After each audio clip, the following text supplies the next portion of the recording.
Right, good evening, everyone. I'll just give it a moment or two for people to come in. But good evening, welcome to this week's women's football chat. We're going to focus primarily on the third and fourth tiers of women's football here in England. Seems I'm having a bit of trouble with my green screen, so you might just have to ignore any flashes of light that come in there. And in fact, there's my green screen completely gone. The joys of live.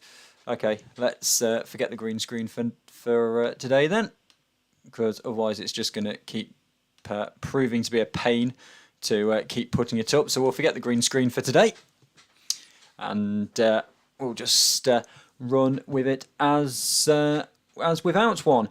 So, good evening, welcome to this week's Women's Football Chat. We're focusing on everything in the third and fourth tiers of women's football in England. We're going to start, as we always do, with the news. So what I'll do just before that is if you could share the stream out, get as many people in here as possible. If you want to get involved at any point throughout the show, then I've got the live chat open in this YouTube, and I've also got my Twitter notifications on as well, so you can pop questions in there. We've got some other ones to go through as well, but what we'll do first of all is go through some of the news. We've got our first promotion of the year into the FA Women's National League for next year. Wyndham have been promoted to the FAWNL for the first time after winning the Eastern Region's Women's Football League with 3 games to spare.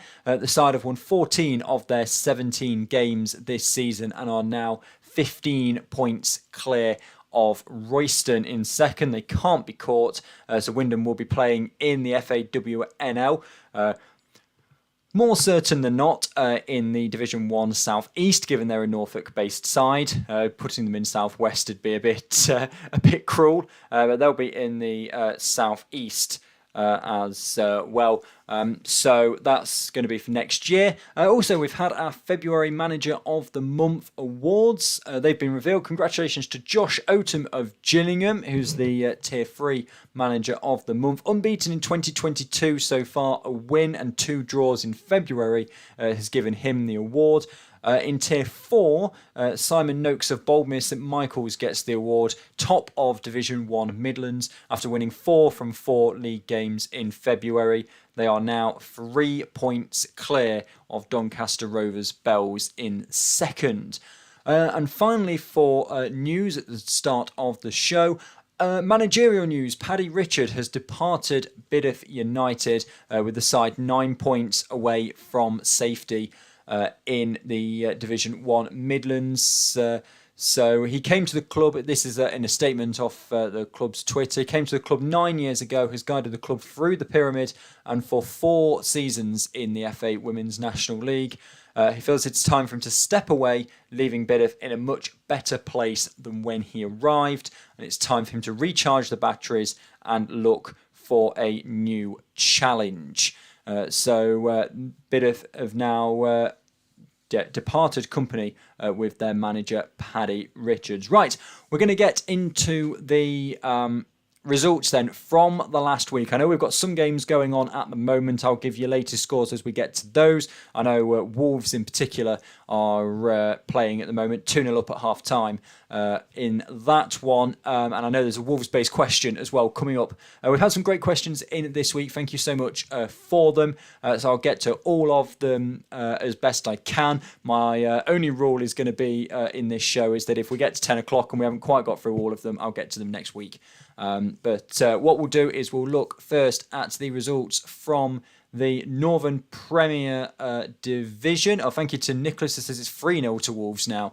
Okay, so this is from the last week. So Derby County 3, Hull City 1. Loughborough Lightning against Burnley was postponed. Middlesbrough 0, Brighouse Town 5. And Nottingham Forest 0, Wolverhampton Wanderers 3, Stoke City 1. And Huddersfield Town 2. Let's have a look then to start with at Derby County against Hull City. Derby's goals, 2 goals for Ellie Gilliatt, 11th minute and 41st minute. Megan Tinsley in the 86th minute, rounding off Derby's scoring. Helen Linsky getting the only goal of the game for Hull City. Moving through then into a convincing away victory for Brighouse Town over Middlesbrough. A brace each for Leah Jade Embley and for Drew Green. Lucy Sowerby getting a goal as well. 4-0 at half time to Brighouse in that one. And then we go to the clash towards the top of the table, which I know that the Wolves fans are going to be particularly happy about. A 3-0 away victory against Nottingham Forest. Goal for Laura Cooper, Helen Dermody and Anna Morfitt, which brings us on nicely actually to our first question of the evening. It comes from my friends at the Wolves Women podcast, who says, what was my favourite Wolves goal of the weekend? Obviously, for those of you who are unaware, I am the stadium announcer at Forest Women, and so I was at that game. I've been working with Forest Women now for the past 3 seasons. So I was at that game, managed to catch up with the Wolves Women podcast as well. And they had a thoroughly more pleasant afternoon than I think I did in that one. A 3-0 victory for Wolves. I have to say my favourite goal was the first one to Laura Cooper. 25 yards, first time, right into the corner, and nothing that Emily Batty could do about it. I think Wolves thoroughly deserved to win that game, having watched it. And then Stoke City 1, Huddersfield Town 2. Goals for Huddersfield Town coming to Paige Crossman in the 82nd minute. Brittany Sanderson got their first goal, though, in the 33rd minute. Goal for Stoke City is a penalty to Callan Barber that got them their goal, but it was not enough, and Huddersfield come away with the 3 points. What that means then in terms of the table is that Derby County go to the top of the table. Wolverhampton Wanderers right behind them. AFC Fylde dropping a couple of places, having not played in the league this weekend. They were in County Cup action. Forest are in 4th, but they're now 6 points back from the top of the table, and Wolves have 3 games in hand on them. Huddersfield Town and Burnley also swap places in the mid-table. You'll notice another addition to my graphics for this week. If you look at the bottom underneath the games played column, I put in brackets the number of games that are in each league this season. That's because each of the league has a different number of teams in it, and without the numbers down the side. I did have a look at putting the position numbers down the side, but it just didn't look very nice. So I've gone for that at the bottom as well. So you can see that in the Division 1 North, then it is out of 24 teams this year. Right, let's move through then into the Southern Premier Division. One game postponed that was meant to be played today. Chichester and Selfield. Sorry, that's not the results. That is the fixtures coming up. Do apologise. Bear with me while I'm sorting that out. We'll go through to the Division 1 North results then. Alnwick Town against Durham Sestra. That was postponed. And then on Wednesday, Norton Stockton Ancients 0, Chester Street Town 0. Then on Thursday, Leeds United 3, Bradford City 3, Chester Street Town, Liverpool Feds 3. This is back on Sunday now. Chorley 1, FC United Manchester 1, and Stockport County 7, Alnwick Town 0. So let's have a look then at the Division 1 North results there. So we'll skip over Norton Stockton Ancients and Chester Street Town because it was a 0-0 draw. So we'll go to Leeds United 3, Bradford City 3. Goals in this one for Leeds United coming to Kenesha Underdown in the 14th minute and the 20th minute. Believe it or not, that wasn't the first goal of the game. Bradford City, Alana Prothero in the 6th minute put them ahead. 22nd minute, and it was 2-2 after just halfway through the first half. She got her second of the game. to make it 2-2.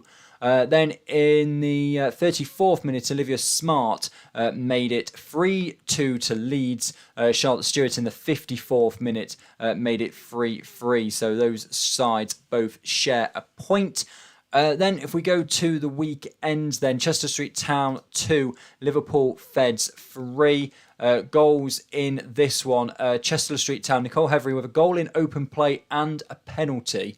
Liverpool Feds goals coming to Chantal Thompson in the 21st minute, Bethany Donoghue in the 52nd minute, and Amy Seagraves in the 67th minute. Plenty of goals in that one as well. Just work on getting the Southern Premier Division results back up for you, because it changed over the course of this week, because the show, if you remember, was meant to go out yesterday, but then I got called into work to cover a game for the BBC on the social media side of things, so I pushed it back to today, which means I've had to try and move things around over the course of today, and it's not gone as well as I perhaps would have liked, evidently. So I'll see if that's changed. After Chester Street Town against Liverpool Feds, we'll go to Chorley against FC United of Manchester. Goal from FC United of Manchester coming in the first minute to Olivia Smith. And then Chorley's goal coming to Ellie Cleary in the 27th minute, making it 1-1. And then finally, we'll go to Stockport County against Alnwick Town. 7 goals for Stockport County, 5 of them coming to Maria Figueiredo. Jess Battle also getting one, as well as Olivia Dixon. Alnwick Town's goal coming to Lucy Bowman in the 80th minute. What that means for the Division 1 North table, in terms of teams moving about, only Stockport County climbing above Chorley with their big 7-1 victory. Liverpool Feds extend their lead at the top after their victory over Chester Le Street Town. And then as a Chorley drawing with FC United of Manchester, both getting a point, and there's no changes in that one. Let's see if the Southern results have updated themselves. Yes, they have. There we go. So let's cut back to the Southern Premier Division. Apologies for that one. London Bees 0, Bridgewater United 3, Milton Keynes Dons 2, Chichester and Chelsea 1, Oxford United 3, Crawley Wasps 1, Portsmouth 0, Gillingham 0, and Plymouth Argyle 5, Keynsham Town 0. And then yesterday, Oxford United 7, Hounslow 0. And start at the top then, London Bees 0, Bridgewater United 3. It was a case of the super subs for Bridgewater United. Ellie Stripple in the 64th minute coming off the bench. 83rd minute to Misha Dudley-Jones also coming off the bench. And Jenna Markham in stoppage time at the end of the game, making it 3-0 to Bridgewater United. All 3 substitutes coming off the bench and starting to make an impact straight away with their goal. Right, then we'll move on to Milton Keynes Dons against Chichester and Chelsea. 2-1 victory for Milton Keynes Dons. Chichester and Chelsea going down 2-10 in this game as well. Goals for MK Dons coming to Nicole Pepper and Lucy Woods. Chichester and Chelsea's only goal coming to Natasha Wilde in the 58th minute. And then that was enough to give Milton Keynes Dons the 3 points. Oxford United 3, Crawley Wasps 1. It's a good week so far for Oxford United. Goals for them coming to Carly Johns in the 9th minute, Beth Lumsden in the 20th minute, and Daisy McLaughlin in the 73rd minute. Goal for Crawley was Tash Stevens. Portsmouth 0, Gillingham 0 we will gloss over. Plymouth Argyle 5, Keynsham Town 0 then. Good win for Plymouth down towards the bottom of the table. Goals in that one coming to Kaylee Lane just before half time, 42nd minute in that one. 62nd minute Zoe Cunningham, 66th minute Natasha Knapman, and then 2 goals right near the end to Marie Ward, 87th minute and 89th minute, giving them the 5-0 victory. And then we get to last night, Oxford United with a 7-goal thumping of Hounslow, a hat-trick for Carly Johns, a hat-trick for Beth Lumsden, and Emily Wallace also chipping in with a goal as well. 5-0 by half-time in that game, and as I said, it finished 7-0. What that means for the table, and I've already updated this from last night as well. Oxford United go to the top. They're a point clear of Ipswich Town, who are now level on games with them as well. So Oxford United, the outright leaders of the Southern Premier Division. Southampton can still catch them. They've got 5 games in hand. They're only 10 points back. Elsewhere, Bridgewater United and London Bees have swapped places. And then it's all changed down near the bottom. Milton Keynes Dons and Plymouth Argyle both winning this weekend. And they've got they have replaced Keynsham Town and Chichester and Chelsea. MK Dons have lifted themselves out of the bottom 4 with that victory. They have 8 games to go, so still plenty of time for things to change. But it's starting to get very tight around there. Cardiff City could find themselves dragged back into that relegation battle if things start to go the right way for MK Dons and Plymouth. Nicholas says Wolves 4, Stoke 0 now. So it's a great evening for Wolves so far. We'll get further on to that. By the time we get to the fixtures that are coming up, it may well be that we are already at full time. So we'll gloss. We've moved past the North already. We've done that. So we'll go to the Division 1 Midlands, which has had a postponement on Wednesday. So we'll gloss over the Long Eaton United Doncaster Rovers Bells postponement. Wemtown 0, Sporting Cows at 1, Leaford Athletic 1, Solihull Moors 1. Then on Thursday, Lincoln City 2, Peterborough 1. And then at the weekend, Boldmere St Michael's 3, Long Eaton United 2, Lincoln City 9, Biddeford United 1, Wemtown 1, Leafield Athletic 1. Let's go then, starting with Wemtown against Sporting Cowser. Just the one goal in it came in the 61st minute to Megan Cann to give Sporting Cowser the 3 points. Leafield Athletic and Solihull Moors play out a 1-1 draw, both goals in the first half. Chloe Shirley in the 12th minute, Tiana Russell-Cartwright getting Solihull Moors' goal, who also had Harley Savage sent off in that game. Lincoln City 2, Peterborough United 1. Goals for Lincoln City coming to Chantel Robinson in the 40th minute and Jessica Razou in the 70th minute. And they cancelled out and overtook the 3rd minute opener to Megan Parrott to give Peterborough United the lead in that one. Lincoln City 9, Biddeford United 1. Millie Miller, the substitute, getting Biddeford United's only goal, but a hat-trick for Tony McHamilton, a hat-trick for Chantel Robinson, and 1 each for Leah Hardley, Jessica Razou, and Sophie Williams gave Lincoln City a 9-1 victory over Biddeford United. Wemtown 1, Leafield Athletic 1, just to round off the Division 1 Midlands. Goal for Leaford Athletic coming to Daisy May Clements in the 14th minute. They also had Leah Broadbent sent off in that game. They had to play 40 minutes without her on the field. Wemtown haven't put their goal scorer up yet though, so not sure who got that goal for them. Let's go to the Division 1 Midlands table then. And if we have a look at that, we'll see the only change really is Lincoln City overtaking Long Eaton United. Long Eaton United, of course, being held. They lost to Boldmere St Michael's by 3-2. And with Lincoln City winning, they've leapfrogged Long Eaton United there in that one. So you see Boldmere St Michael's, as I said, they got Manager of the Month with Simon Noakes. And they are 3 points clear of Boldmere St Michael's. Lincoln City could close that gap to Doncaster Rovers with their game in hand. But Boldmere St Michael's a game clear. Only 6 games to go for those sides as well. Division 1 Midlands seems to be the league that's getting closest to its conclusion, kind of equally across the board. Right, Division 1 South East results then.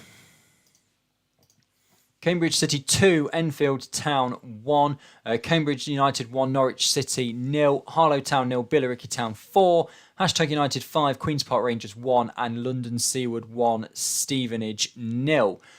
So we'll start with Cambridge City against Enfield Town.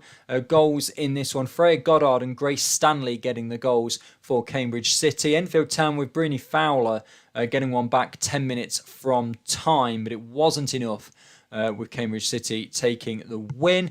Cambridge United, a narrow 1-0 victory over Norwich City. Alicia Stockjoe Down getting the only goal of the game in that one.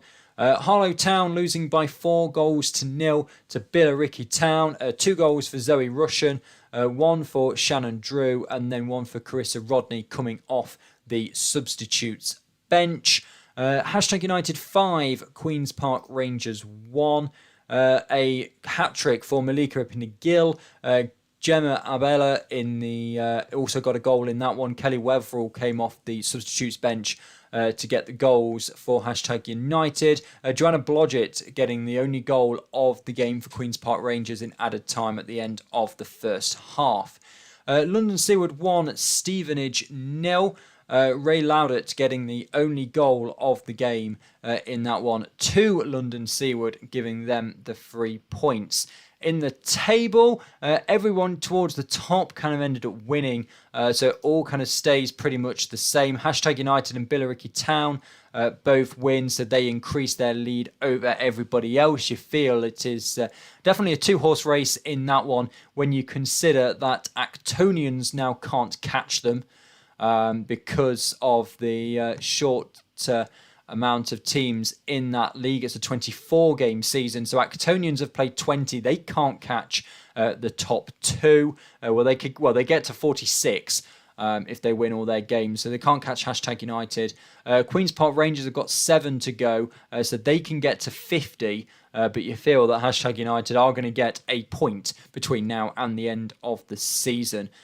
So it does feel as though it's going to be between those two teams. AFC Wimbledon, of course, with their 3 games in hand over Hashtag United, could get to 45. So they could get up towards Billericay Town, but they'd still be behind Hashtag United, who seem to be in the driving seat at the moment. Final league to look at then, Division 1 South West. AFC, this is on a Wednesday night game. AFC Bournemouth 4, Poole Town 0. And Portishead against Cheltenham was postponed. And then on Thursday, Swindon Town 3, Larkhall Athletic 2. And then at the weekend, Exeter City 4, Swindon Town 1, Larkhall Athletic 6, Poole Town 0, and Maidenhead United 0, AFC Bournemouth 0. So we'll go back to the Wednesday then. Bournemouth 4, Poole Town 0. Goals for Bournemouth, Jade Bradley in the 4th minute, Becky Bath in the 22nd, Katie James in the 42nd, and Lucy Cooper in the 87th minute. Then on the Thursday, Swindon Town 3, Larkhall Athletic 2, Helena Diaz-Butcher in the 27th minute, opening the scoring. Gypsy Vivesh in the 39th minute made it 2-0. Lydia Newton, though, getting a goal back just before half-time. Swindon Town 2, Larkhall Athletic 1. Annabelle Colston in the 87th minute, after coming on just after half-time as a substitute, made it 3-2. To Swindon, because Larkhall Athletic also had an own goal. Swindon scored an own goal, in that one, to give Larkhall Athletic their second. Very good evening to you, Anthony, who says, up the cherries, a Bournemouth fan. Very good week if you're a Bournemouth fan. 4 points out of a possible 6. Let's move then to the weekend. Exeter City 4, Swindon Town 1. Goals for Exeter City, opening the scoring in the 37th minute, Connie Pengelly. 51st minute, Molly Taylor. And then 81st minute was a goal in each side. Victoria Taylor for Swindon Town, but Sarah Stacey for Exeter City made it 3-1 with 10 minutes to go. Zoe Watkins then made it 4-1 2 minutes later for Exeter City.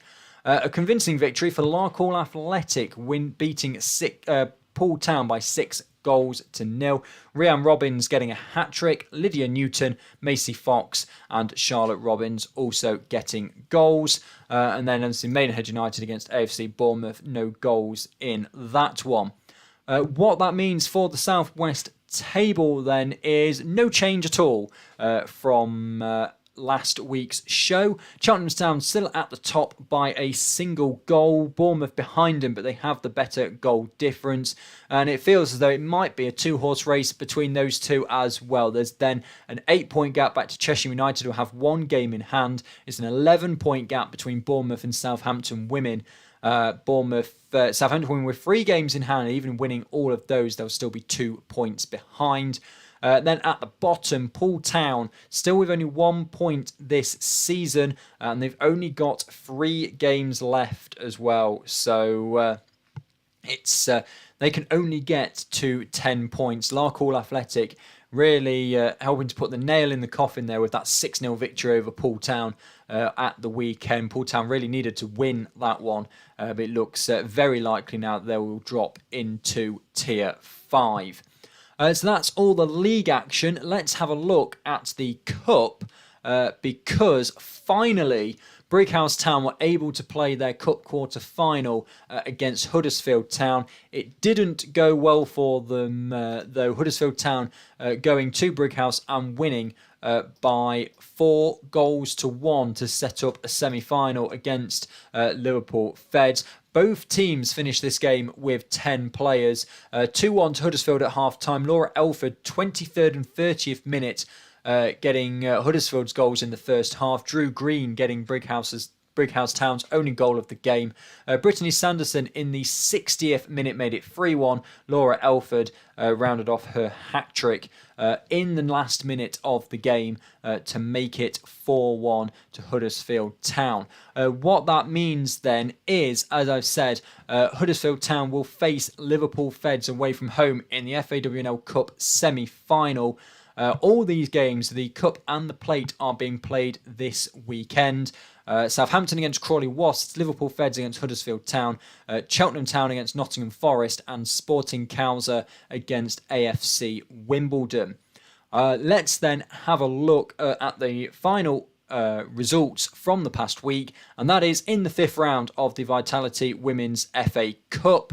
Apologies, as I said, green screen decided I didn't want to play ball tonight, so you can't see that Ipswich Town won on penalties, but I'll get to that later. So as you know, we're focused on the 3rd and 4th tiers here in the Women's FA, in the Women's Football Chat. So we'll gloss over everybody else. So Chelsea beat Leicester by 7 goals to 0. Arsenal beating Liverpool 4-0. Manchester City winning the derby despite going behind to Manchester United. Manchester City won by 4 goals to 1. Everton beat Charlton Athletic by 2 goals to 0. Birmingham City also beating Durham by a goal to 0. West Bromwich Albion of the 3rd tier were gallant in their attempts to knock out 2nd tier Coventry United. Coventry United get through to the quarterfinals. That's a great story in itself. Bear in mind, don't forget where Coventry United were over Christmas and looking like they were folding before they were saved towards the right at the last minute, really. West Ham United beating Reading by a goal to 0, and Ipswich Town against Southampton. If I just move myself out the way there, Ipswich Town against Southampton, a 1-1 draw after extra time, 0-0 after 90 minutes, and 1-1 after extra time. Anna Gray putting Ipswich in front, but then in the last minute of extra time, up from a corner, the Southampton keeper, Kayla Rendell, heading home from an in-swinging corner from the left-hand side, and it went to penalties. Ipswich Town, though, going through on penalties by 4 goals to 2, making them the only FAWNL team through into the quarterfinals of this year's Vitality Women's FA Cup. I'll mention said gallant effort for West Bromwich Albion. Shannon Stamps and Leah Dugmore getting their goals in what ended up being a 4-2 defeat to Coventry United. And yesterday morning, the quarter-final draw was made in the FA Cup. So in an all Super League tie, Chelsea against Birmingham City, Arsenal face Coventry United of the Women's Championship, Manchester City take on Everton, and Ipswich Town get a home tie against West Ham United of the Super League. Ties to be played on the 20th of March, which is in a couple of weeks' time. And that will do it for all of the results from the past week. Let's now then have a look through at the fixtures coming up, and we'll have a bit of a look at what that might mean for the tables. Just a reminder, if you've got any questions about women's football, get them in the chat or message me on Twitter while this is on. I've got a few questions to go through, and then we'll have a look at some of your questions. So, Northern fixtures then. Wolves against Stoke City. That is a latest score. Wolves playing at the moment. Nicholas, it's 4-0 to Wolves at the moment. So just check that as well, just in case anything has changed. That's being played at the moment. It's a latest score. 68 minutes gone. Well, it's probably about 80 minutes gone now. Wolves still winning by 4-0 against Stoke. Tomorrow, Huddersfield take on Sheffield and Nottingham Forest against West Bromwich Albion. Then at the weekend, Burnley against Wolverhampton Wanderers. Sheffield against AFC Fylde, Stoke City against Middlesbrough, and West Bromwich Albion take on Derby County. So let's have a look then. Wolves are going to go back top of the league. They're going to go 3 points clear. This is one of their games in hand as well, so great for them to be winning it so convincingly as well. Huddersfield against Sheffield. Sheffield could really do with some wins. They find themselves 8 points from safety. Nottingham Forest against West Bromwich Albion. Two teams in the middle of the table. Those of you who watched last week's show, I got a question asking, I think from Nicholas actually, if I remember rightly, asking have Forest blown their chances of the title now? And that was before the weekend's game against Wolves. And I said at the time, if Wolves win, then I think yes. If Forest win, then no. Well, Wolves won by 3-0. And with the best will in the world, I can't see Forest making a title charge now. I think having a look at the run-ins as well, which we'll do in more detail in weeks to come, having a look at the run-ins, this is Wolves' league to lose now. Nottingham Forest against West Bromwich Albion, then two mid-table teams. Then at the weekend, Burnley against Wolverhampton Wanderers. That will be top against sixth.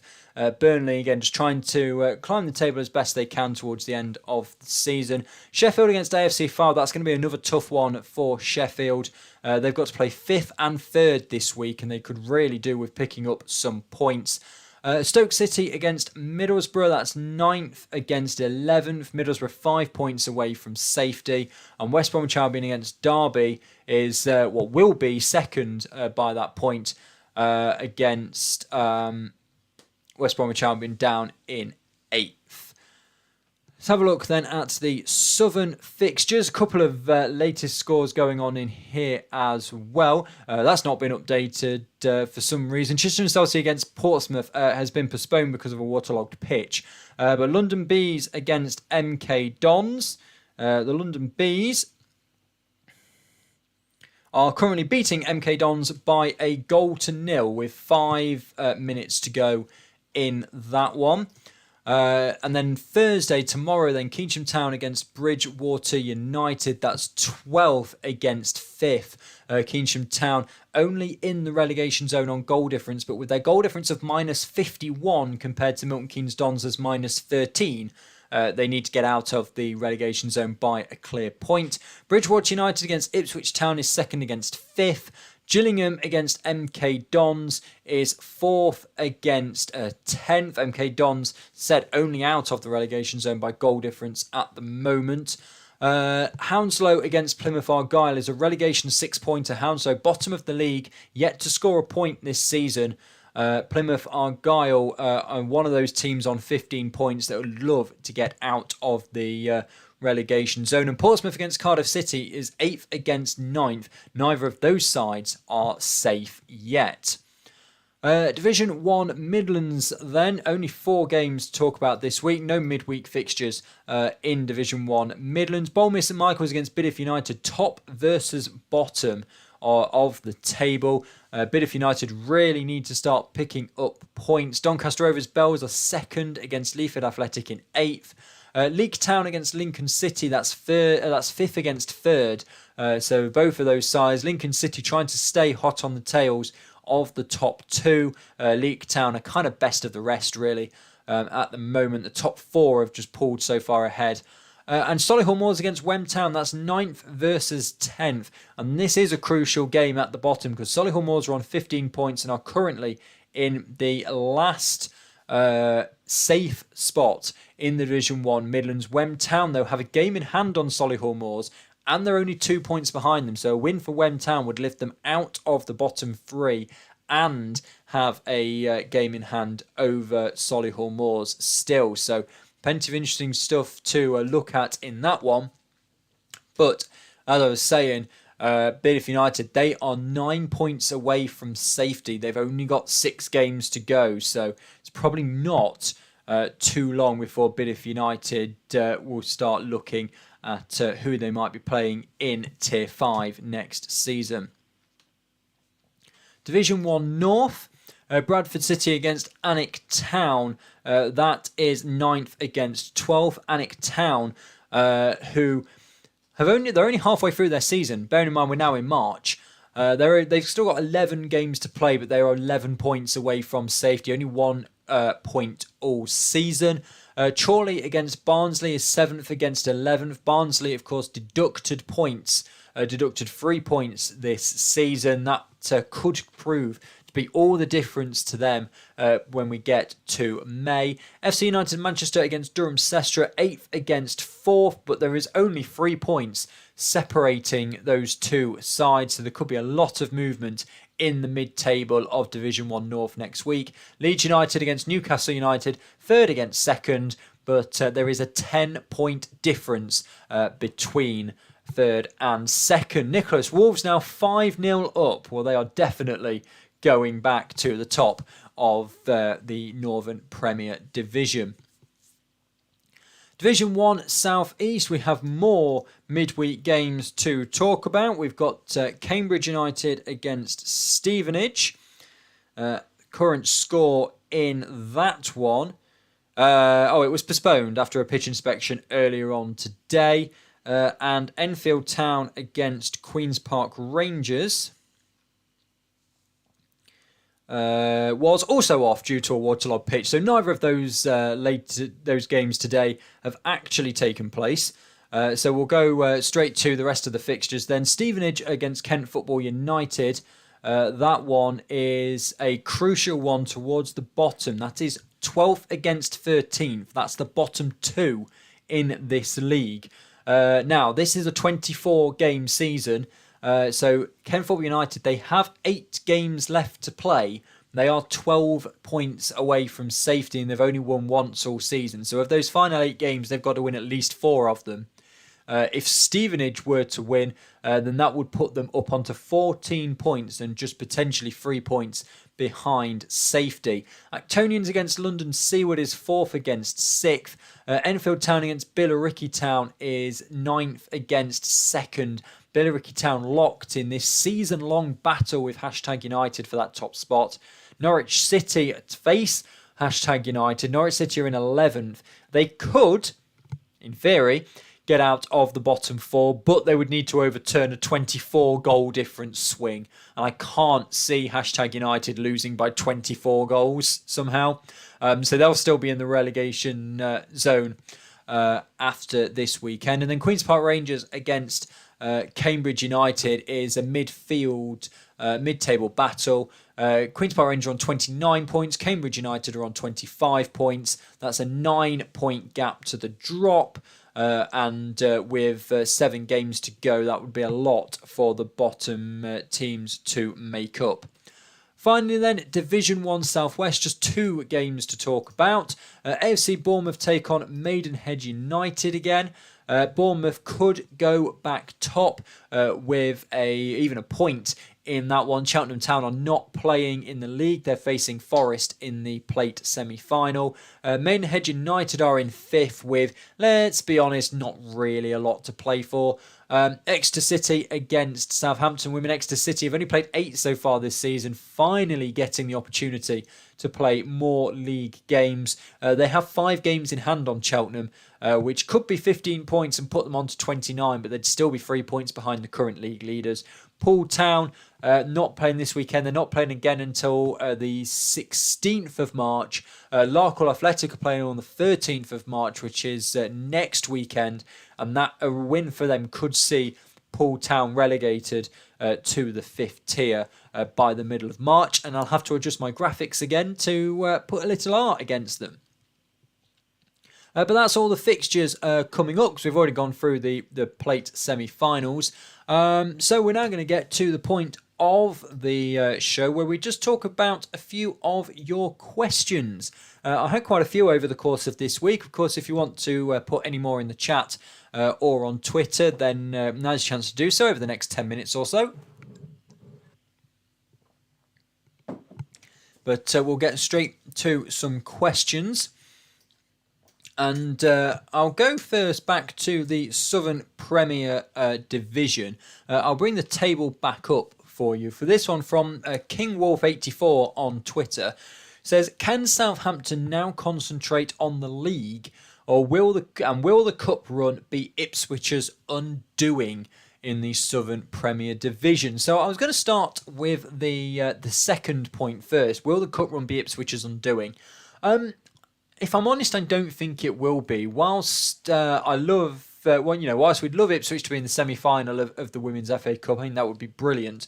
I think you kind of have to favour West Ham, so it's only one more non-league game that Ipswich have got to play this season because they're not in the League Cup. Unlike Southampton, who are still in the League Cup and could have another 2 games in that, the semi-final and the final. So Ipswich have got fewer games than Southampton in the run-in. And if anything, it might just hurt Southampton more because they've got a more congested schedule still being in the Cup. But of course, it does give them the opportunity to now focus on the league.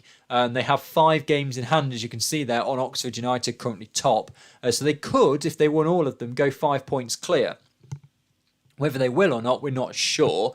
Because, and the reason I say because, is that Southampton have still got to play Oxford away, who are currently 1st, Gillingham away, who are currently 4th, and Ipswich away, who are currently 2nd. So they have a lot of tough fixtures, and they've got to play Bridgewater at home, who are currently 5th. So they've got to play all of the top teams.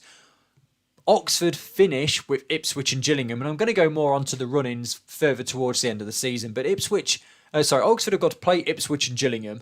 But Southampton's final 5 games come against teams at the moment no higher than 8th, and features 3 of the current bottom 4. So you do have to fancy Southampton's running in very much the same way in the Northern Premier Division that I fancy Wolves' running. Can Southampton concentrate concentrate on the league? Yes, particularly if they lose to Crawley this weekend in the semi-final of the Cup, but I can't imagine them doing that. If I'm completely honest, I think Southampton will win that game. And will the Cup run be Ipswich's undoing? Well, there's 8 games to go, and it's only 1 point, so there's still a long way to go. Ipswich, of course, now only have league games and plenty of time to rest in between them. But given where they were towards the start of the season, I can remember talking, and you can go back to all the episodes on YouTube of kind of October, November time when Ipswich and Southampton were way out in front of everybody else who were like, right, well, this is a 2-horse race and it depends who wins the games between those two, and it's not turned out that way. So fair play to Oxford United as well for pulling themselves into that title race and now leading that title race. Right, next question then, and this one comes, this is more a statement that went out on social media over the course of the week, and if Anthony Russell's still watching, I know this works in ice hockey as well. I know Anthony does an ice hockey show that finished about 10 minutes before I started this one. And it says, since the Since 71 blog say, we all understand referees in the women's game are not professional, yet many fans are still gunning for them every time they make a mistake or a decision that somebody doesn't like. Would love to see some more perspective from people, as hatred helps nobody. Which is a very, very good point. And I actually replied to this tweet, simply putting, and I know that it's something in my ice hockey circles as well that a lot of people have said, without referees we have no game at all, and we are already seeing them quit because the abuse they get from the sidelines, not necessarily just from the coaching staff, who of course have a bias towards their team, and every decision that goes against their team they'll be unhappy with, or the vast majority of them anyway. But my view is, particularly from fans that are giving referees abuse, it is a very hard job, an extremely hard job, and they get a split second to make a decision from one angle in real time, and that angle, the chances are that angle is going to be different to the angle from the fan, but the referee is going to be a lot closer than the fan as well. If you believe, and if you honestly believe, that you could do a better job than the referee out there, there are plenty of referee courses for you to go on, become a referee yourself, and then you can travel across the county to run around the cold field in the winter and all the rest of it, and you can take the abuse that some people give you for the £25 a game. But these referees are giving up their time. They know the rules a lot better than you do. They're giving up their time for not a lot of money for refereeing the game,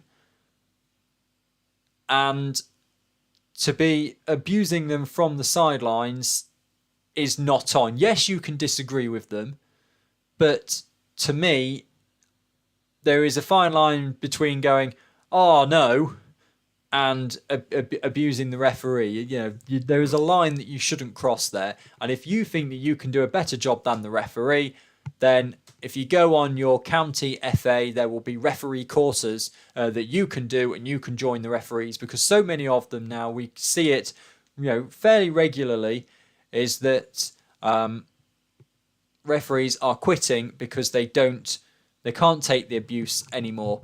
And a lot of the referees, particularly in the women's game, and again, agree with this or not, but seen it over the course of the season, particularly at county level as well. There's these young referees that are starting out. They've gone through some junior games, they're doing some women's games, and there's a lot of them that are quite young as well. And in my opinion, as I said, think you can do better, go and take a course and you do it. Simple as that. But anyway, let's move on a bit more. I'm going to do what I'm going to call is my opinion piece first, because I have two questions left, and one of them is going to be an opinion piece from me.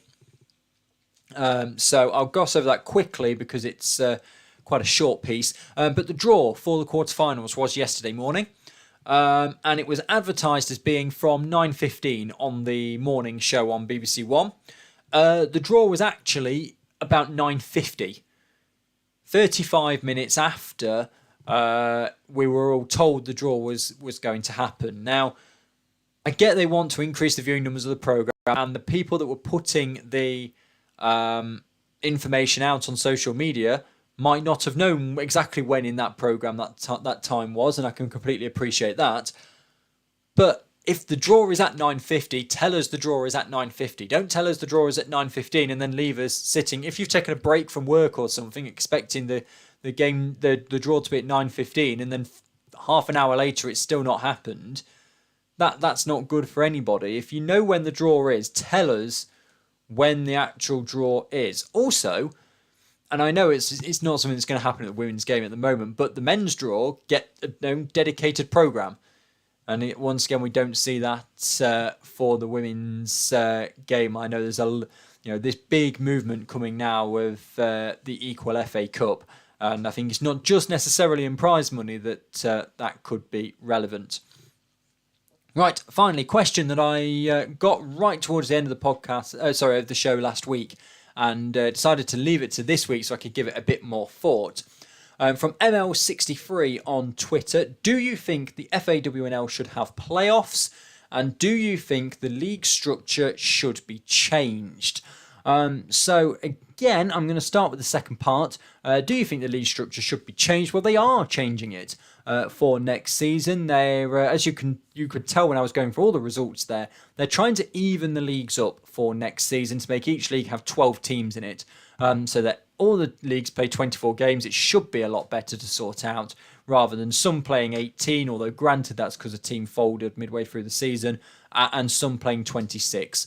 So that's what they're working on at the moment. Now, playoffs, that's quite interesting, and I gave this quite a bit of thought. Now, there is, of course, the promotion playoffs between the Northern Premier and Southern Premier Division teams that win their leagues. What we're saying here is, do we need more playoffs like they have in the men's game between, like, second to fifth or something like that? Now, I don't think in Tier 3 that would work, for the reason that only one team goes up at the moment and only one team comes down from the Championship, and there is a lot more in terms of just winning on the field that gets you promotion to the Championship. There's all the off-field stuff as well to show you can sustain yourselves and try and help the women's game grow. Academies, part-time players, that sort of thing. So Tier 3, I'm not sure. Tier 4 to Tier 3, I think would work quite well. Now, what I've put here in my notes is that it won't happen this year, of course, because A, nobody knows about it. You can't just randomly decide middle of March to put some playoffs in. But also we're trying to even these leagues up. I think once the leagues are evened up, then it could work quite well. Now, do you go for the English system of playoffs where, second will play fifth and third will play fourth, and then you'll have another team that goes up and two come down? Or do you go for the Scottish version, which is that the champion goes up, the bottom place in Tier 3 comes down, and then the second place in Tier 4 plays the second bottom place in Tier 3, and the winner of that game goes into Tier 3. So the Tier 3 side have the chance to stay in that league, but the Tier 4 team could replace them. That's your other possibility. So that, could happen. But playoffs as a whole I like. And something else that I like, which is a very far out there idea, but I thought I'd throw it out there, is like a women's football festival at the end of the season. And if anyone who does follow ice hockey, they will know exactly where I'm coming from with this when I say like playoff finals weekend.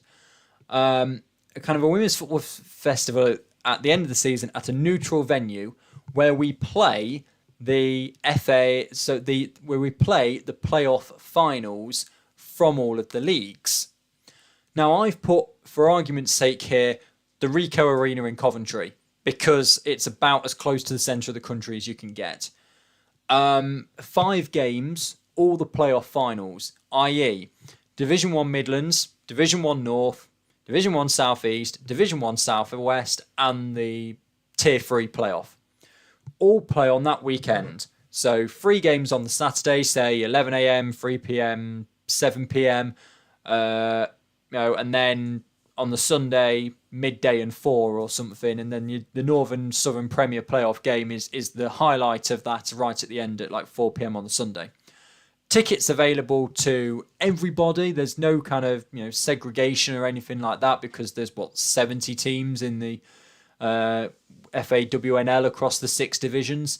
So you can come, you can have day tickets or a weekend ticket or just single game tickets or something like that. And so every then game you get to see different teams than those you normally get to see. Every game means something because they're all playoff finals. And you just have that really, and just have a big festival. of kind of women's football. The men's league this year, of course, it could change again year on year, but the men's league finishes at on May the 7th.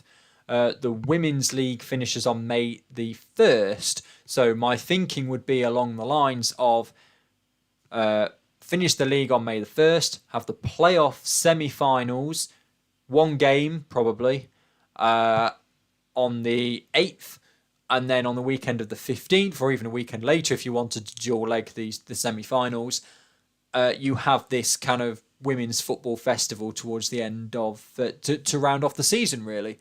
And it can move grounds around the. I mean, I chose the Midlands purely because that's local to everybody in terms of it's probably the easiest. But you don't want it up in Newcastle, so to speak, because it's so far for teams from the south. And just have a big celebration of the women's football from that year. So that's what I threw out in answer to ML63's question. Anyway, so. Yeah, those were my thoughts. It's now 5 to 10. So if you've got any further questions, put them into the live chat now. It's kind of final call, really. I'll just give you a moment or two to get any further questions in. We can go for another few minutes or so. We'll just look at that Wolves women game then, to see if that's gone to full time. Yes, it has. A 5-0 victory against Stoke. So Wolves go back to the top of the Northern Premier Division. And then London Bees was the only other game that was on today. And it's finished 1-1 between the Bees and MK Dons. A 93rd minute equaliser for MK Dons. And they get themselves a point from that game. It doesn't look as though I've got any more questions coming in, and nothing else on my Twitter as well. So that'll be it then for this week's Women's Football Chat. Thank you very much for joining me. Now, hopefully next week we'll be back at the usual time of 9 o'clock on Tuesday rather than Wednesday. And unless I get called into work again, but I don't think there's a game on next Tuesday. And hopefully the guy who is ill is okay again by next week. So next Tuesday we've got we'll know our finalists unless games get postponed for the Cup and the Plate competitions, and we'll just be that little bit further towards the end of the season. Thank you very much for joining me on this week's Women's Football Chat. Of course, keep yourselves safe and keep following your local women's football team. Goodbye.